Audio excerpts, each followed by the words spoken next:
Bonjour à tous, ici Shang du blog Parentalité Zen. Je vous retrouve aujourd'hui pour une nouvelle vidéo concernant des astuces bienveillantes et positives. Donc pour ceux qui n'ont pas suivi, vous avez une vidéo chaque jour pendant 30 jours avec diverses astuces, des commentaires de livres, des solutions pour régler les conflits avec vos enfants et bien d'autres choses. Alors surtout si dans cette vidéo vous apprenez quelque chose, n'hésitez pas à mettre un pouce bleu sur la vidéo, ça fait toujours plaisir et ça m'encouragera pour la suite. Donc aujourd'hui, j'aimerais parler des rapports de force avec nos enfants.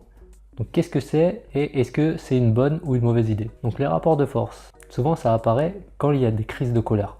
Donc une crise de colère, elle vient d'où? Ça peut venir de deux choses. Soit c'est le parent qui souhaite quelque chose et l'enfant ne veut pas. Donc ça peut être par exemple, vous avez envie que votre enfant aille se coucher, vous avez envie qu'il aille se brosser les dents, vous voulez qu'il mange ses légumes, mais l'enfant ne veut pas.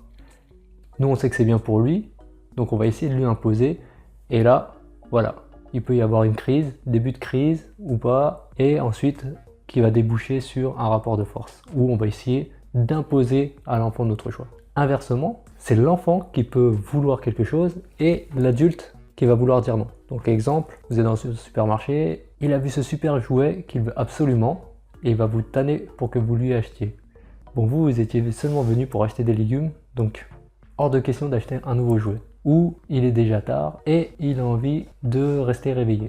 Vous savez qu'il a besoin de sommeil et donc voilà, premier rapport de force qui peut apparaître également.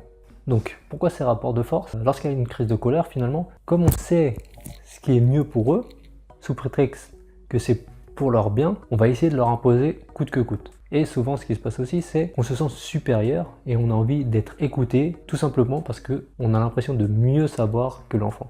Petite parenthèse, on sait que avant ses 5 ans, l'enfant ne gère pas ses émotions. Donc il peut également faire des crises de colère. Et dans ces cas-là, il est important de se rendre compte que l'enfant ne fait pas exprès. Il a un trop plein d'émotions, il a besoin de l'extérioriser et on aimerait que ce soit plus calme, que ce soit mieux exprimé. Mais avant 5 ans, il faut savoir que pour eux, c'est juste impossible. Donc est-ce que ces rapports de force sont une bonne chose ou pas? Oui, on pourrait se dire que c'est mieux pour eux, donc on va simplement leur imposer et ils n'ont pas leur mot à dire.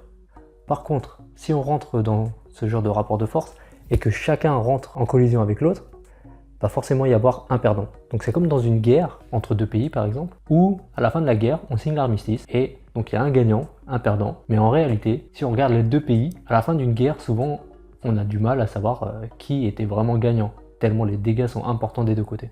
Donc dans ce cas, que faire? Est-ce que ça signifie qu'il faut tout leur céder? Alors pas du tout. On l'a déjà dit, j'en ai déjà parlé sur le blog, la parentalité positive n'est pas une parentalité permissive. Ce n'est pas parce qu'on va ne pas refuser ou essayer de comprendre quelqu'un qu'on est obligé de tout accepter. Simplement, ce qui peut être intéressant, c'est d'identifier les signes qui vont engendrer des crises de colère et des rapports de force et les éviter. Et si on n'a pas pu les éviter, essayer d'en sortir dès que possible. Donc voilà, j'ajouterais qu'en plus, ces rapports de force, c'est vraiment des rapports de force qui sont inégaux, puisque forcément, jusqu'à un certain âge en tout cas, on est plus grand que nos enfants, on est plus fort, on est plus intelligent, on a plus de vocabulaire, on va pouvoir les convaincre plus facilement. Mais est-ce que c'est ce qu'on a envie de développer chez eux? Je pense plutôt que habituellement, les forts sont censés aider les plus faibles. Donc notre rôle, c'est d'accompagner les enfants. Voilà, j'espère que cette vidéo vous a convaincu sur le fait qu'il y a forcément des rapports de force qui peuvent naître de manière naturelle, mais qui sont néfastes pour votre relation avec vos enfants. Donc dans les jours à venir, je vais continuer avec plusieurs astuces et notamment plusieurs méthodes qui vont vous permettre de sortir de ces rapports de force. Donc surtout si vous voulez suivre ce défi 30 jours avec une vidéo par jour, n'hésitez pas à vous abonner à la chaîne et mettez-moi en vos commentaires tous les rapports de force que vous avez déjà connus avec vos enfants. Et bien sûr, si vous avez trouvé des solutions.